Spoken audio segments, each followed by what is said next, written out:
आइए दोस्तों, विद्यार्थियों, शिक्षार्थियों, एक बार आपका जो है शिखर साहित्य अकादमी चैनल पर आपका हार्दिक स्वागत है। दोस्तों, हम जो है हिंदी शिक्षण पढ़ रहे थे। हिंदी शिक्षण विधियां के अंतर्गत जो है आज हम चौथा पार्ट को शुरू करने वाले हैं, भाग 4 को शुरू करने वाले हैं। और बाकी की जो फर्स्ट भाग, सेकंड भाग और थर्ड भाग जो हम पढ़ चुके हैं उसको आप प्लेलिस्ट से देख सकते हैं। और ये कहीं ना कहीं जो है आज जो चौथा भाग को हम पढ़ रहे हैं ये भी कहीं ना कहीं हिंदी शिक्षण के अंतर्गत C TET, UP TET, UK TET में काफ़ी महत्वपूर्ण एक प्रश्न के रूप में बन सकता है, प्रश्न की प्रकृति बन सकती है। तो इसको आज हम समझने का प्रयास करेंगे। देखिए, शिक्षण को प्रभावित करने वाले जो कारक हैं वो विद्यार्थी है, शिक्षक है, टीचर है ना, वातावरण है, एनवायरनमेंट, पाठ्यक्रम है, आर्थिक है और दृश्य श्रव्य साधन है, माता पिता का व्यवहार है और शारीरिक क्षमता है। तो ये कहीं ना कहीं जो है शिक्षण को प्रभावित करने वाले कारक हैं। वहीं अगर आगे हम देखें, ये काफ़ी महत्वपूर्ण है, मैंने इम्पोर्टेंट भी यहाँ पे लिखा हुआ है, शिक्षण के चर। अब शिक्षण के चर क्या क्या होते हैं उनको हमें ध्यान से देखना होगा, है ना। तो इसमें जो है पहला शिक्षक है, दूसरा शिक्षार्थी है और तीसरा पाठ्यक्रम है। वहीं आगे देखें तो शिक्षक यानी स्वतंत्र चर है ना, और शिक्षार्थी जो है आश्रित चर या प्रातंत्र चर। आश्रित शिक्षार्थी कहीं ना कहीं जो है पाठ्यक्रम पर भी, शिक्षक पर भी, किसी दूसरे पर क्या आश्रित है, तो ये कहीं ना कहीं आश्रित चर कहलाएगा। और पाठ्यक्रम की अगर हम बात करें तो पाठ्यक्रम एक क्या है, हस्तक्षेपी या मध्यम चर है। ये बीच का जो है पाठ्यक्रम जो है शिक्षक और शिक्षार्थी का एक बीच का एक माध्यम है, तो इसे हस्तक्षेपी या फिर मध्यम चर कहा जाता है।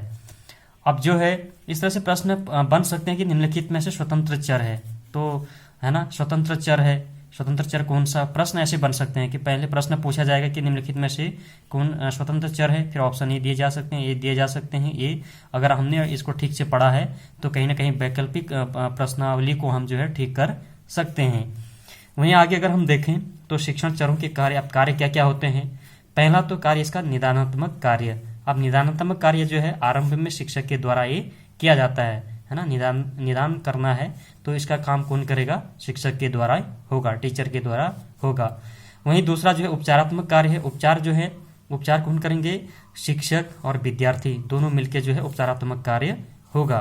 और तीसरा इसमें जो है मूल्यांकन है। मूल्यांकन किसके द्वारा होगा, शिक्षक के द्वारा होगा, शिक्षक शामिल होगा इसमें, है ना, मूल्यांकन में। वहीं अगर हम पहले देखें, थोड़ा निदानात्मक को हम जरा डीपली देखें, ठीक से देखें, तो निदानात्मक कार्य का जो है विद्यार्थी की शिक्षण के दौरान जो है आई समस्या की पहचान, है ना, समस्या के कारणों को पहचानना निदान कहलाता है। यह कार्य शिक्षण के आरंभ में किया जाता है और इस कार्य को जो है शिक्षण का स्वतंत्र चर भी शामिल होता है ना, स्वतंत्र चर इसमें क्या है, शामिल है। दूसरा हम देखें तो उपचारात्मक कार्य है। यह कार्य जो है निदानात्मक कार्य की बात किया जाता है। यह कार्य शिक्षण प्रक्रिया के दौरान किया जाता है और इसमें शिक्षण स्वतंत्र व आश्रित दोनों चरों द्वारा किया जाता है। इसमें क्या है, स्वतंत्र भी है और आश्रित भी, दोनों जो है इनके द्वारा ये किया जाता है। कौन सा वाला किया जाता है, उपचारात्मक कार्य।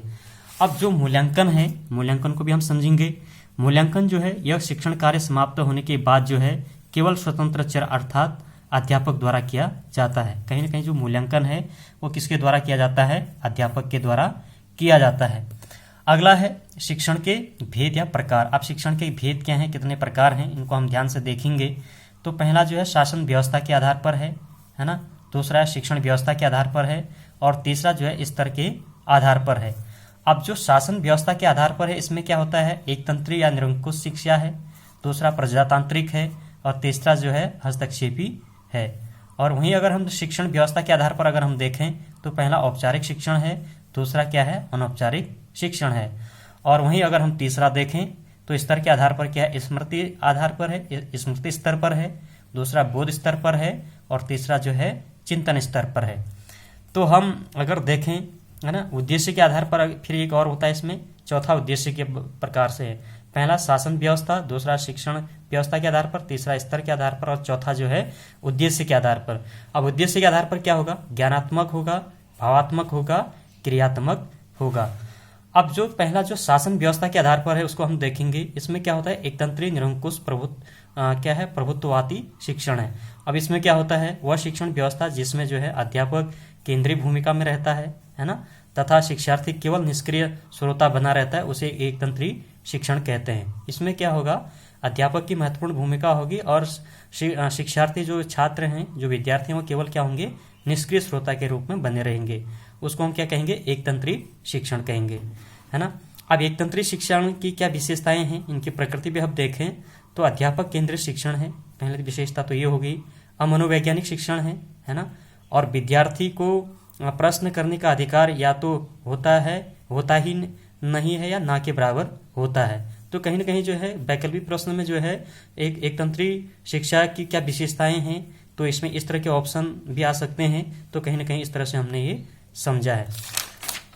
अगला अगर हम देखें इसमें जो चौथा है वो है कि व्याख्यान विधि के इस शिक्षण में जो है अधिक प्रयोग किया जाता है। इसमें एकतंत्री में क्या है, व्याख्यान जता किया जाता है ना। और पांचवा जो है, इस शिक्षण व्यवस्था में पाठ्यक्रम को पूरा करने पर अधिक बल दिया जाता है। विद्यार्थी की समस्याओं को ज़्यादा मतलब तवज्जो या ध्यान नहीं दिया जाता है। कहीं ना कहीं इसमें यह रहता है कि पाठ्यक्रम को जो है पूर्ण करना है। वहीं अगर हम दूसरा देखें तो प्रजातांत्रिक शिक्षण है ना, लोकतांत्रिक शिक्षण इसको कह सकते हैं। ये वह शिक्षण पद्धति है जिसमें क्या होता है, अध्यापक और विद्यार्थी दोनों सक्रिय रहते हैं, कुछ न कुछ दोनों करते रहते हैं इसमें, है ना, तथा जिसमें पाठ्यक्रम का निर्धारण शिक्षार्थी की आवश्यकता व योग्यता के अनुसार किया जाता है। इसे क्या कहते हैं, प्रजातांत्रिक शिक्षण कहते हैं। अब इसमें क्या होता है, प्रजातांत्रिक शिक्षण की विशेषता जो है ये मनोवैज्ञानिक शिक्षण पद्धति है ना। अध्यापक और विद्यार्थी दोनों बराबर सक्रिय रहते हैं और व्यक्तिगत भिन्नता के जो है सिद्धांत पर यह आधारित है। पाठ्यक्रम की अपेक्षा शिक्षार्थी को अधिक महत्व दिया जाता है। तो ये है। अगला जो है हस्तक्षेपी शिक्षण है। ये क्या है, अमनोवैज्ञानिक आधारित ये शिक्षण है माना जाएगा। यह वह शिक्षण पद्धति है जिसमें अध्यापक का कोई हस्तक्षेप नहीं होता है। विद्यार्थी स्वयं अपनी रुचि के हिसाब से जो है घर में रहकर या पत्राचार के माध्यम से अध्ययन करता है। उसे क्या कहते हैं, हस्तक्षेपी शिक्षण कहते हैं। ये घर में होगा या पत्राचार के माध्यम से होगा, ऐसे जहाँ पर वो शिक्षण ग्रहण करेगा वो हस्तक्षेपी शिक्षण कहलाएगा। इसमें क्या है, अध्यापक के स्थान पर विद्यार्थी की मुख्य भूमिका होगी इसमें, है ना। पत्राचार संबंधी या दूरस्थ शिक्षण इसमें शामिल किए जाते हैं। अगला जो आता है, जो दूसरा है महत्वपूर्ण है, वो शिक्षण व्यवस्था के आधार पर। अब व्यवस्था के आधार पर क्या है, औपचारिक शिक्षण है। औपचारिक में क्या होता है, वह शिक्षण व्यवस्था जिसमें स्थान, समय, पाठ्यक्रम आदि की जो है औपचारिकता निर्वाह किया जाता हो या फिर नियमों का अध्ययन रखा जाता हो, उसे क्या कहते हैं, औपचारिक शिक्षण व्यवस्था कहते हैं। जैसे हमने देखा विद्यालय व विश्वविद्यालय शिक्षा के समस्त नियमित पाठ्यक्रम क्या है, औपचारिक शिक्षण व्यवस्था के एक क्या है, उदाहरण है ना। आगे अगर हम देखें इसी में अनौपचारिक शिक्षण, तो अनौपचारिक शिक्षण वह शिक्षण व्यवस्था है जिसमें नियम कठोर न होकर लचीले होते हैं, है ना, तथा जिसमें स्थान हो गया, समय हो गया, उम्र आदि की बाध्यता नहीं होती है और इसे अनौपचारिक शिक्षण कहते हैं। जैसे दूरस्थ हो गया, पत्राचार हो गया, अनौपचारिक के क्या है, उदाहरण के रूप में है। अब जो हम देखेंगे जो काफ़ी महत्वपूर्ण है, इम्पोर्टेंट है, वो है स्तर के आधार पर शिक्षण के भेद। अब स्तर के आधार पर क्या होते हैं, एक तो स्मृति शिक्षण है जिसको निम्न स्तर भी कहते हैं, दूसरा है बोध स्तर शिक्षण, है ना, जिसको मध्य स्तर कहते हैं, और तीसरा है चिंतन स्तर शिक्षण जिसको उच्च कहते हैं, है ना। स्मृति को हम क्या कहेंगे, निम्न कहेंगे, बोध स्तर को हम मध्य कह रहे हैं और चिंतन को हम क्या कह रहे हैं, उच्च स्तर कह रहे हैं। अब इसी में अगर हम देखें शिक्षण की जो स्मृति स्तर है, इस स्तर में जो है इस स्तर के जो प्रतिपादक थे वो हर्बर्ट हैं, ये भी ध्यान रखना। और यह सबसे नीचे इसका स्तर है। इस स्तर में का प्रयोग जो है प्राथमिक स्तर पर किया जाता है, कहीं ना कहीं प्राथमिक स्तर पर ये किया जाता है। इस स्तर पर जो है शिक्षण की जो प्रकृति है वो विचारहीन होती है, अर्थात विद्यार्थी को दी गई विषय वस्तु को जो है क्या होता है, विषय वस्तु को जो है याद करता है और उस पर चिंतन या मनन नहीं करता है, खाली याद करता है, चिंतन मनन नहीं करता है। अगला जो है इस स्तर पर जो है पाठ्य वस्तु क्या होती है, तथ्यात्मक होती है ना। और इस स्तर पर जो है शिक्षण का जो उद्देश्य है वो ज्ञानात्मक होता है। इस स्तर पर जो है कक्षा का वातावरण क्या होता है, निष्क्रिय होता है। इस स्तर पर जो है अधिगम उद्दीपक होता है ना। इस स्तर पर जो है अधिगम की प्रकृति उद्दीपन परक रहती है। और स्मृति स्तर की जो शिक्षण है वो अधिगम संरचना संकेत परक या श्रृंखला परक होती है। कभी कभी प्रश्न पूछा जा सकता है, तो कैसी होती है, संरचना, संकेत और श्रृंखला परक होती है। इस स्तर पर जो है व्याख्यान शिक्षण युक्ति का काम लिया जाता है, व्याख्यान, है ना, व्याख्यान शिक्षा युक्ति। स्मृति स्तर की अभिप्रेरणा बाह्य होती है ना, बाह्य मतलब बाहरी होती है। और इस स्तर पर जो है बुद्धि और स्मृति का कोई संबंध नहीं होता है, बुद्धि और उसका कोई संबंध नहीं होता है।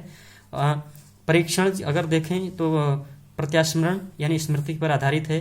इसमें, है ना, परीक्षण कैसे करते हैं। इसमें क्या होगा, वस्तुनिष्ठ होगा, बहुविकल्पीय प्रश्न होंगे, वाक्य पूर्ति होंगे, रिक्त स्थान होंगे, इस प्रकार के प्रश्न इसमें किए जाएंगे। तो कहीं ना कहीं आज हमने जो है इस प्रकार से इसको पढ़ने का एक प्रयास किया, और अगले जो नेक्स्ट भाग है उसमें हम जो है स्तर के आधार पर शिक्षण के भेद को हम पढ़ेंगे, स्तर के आधार पर उसको पढ़ेंगे।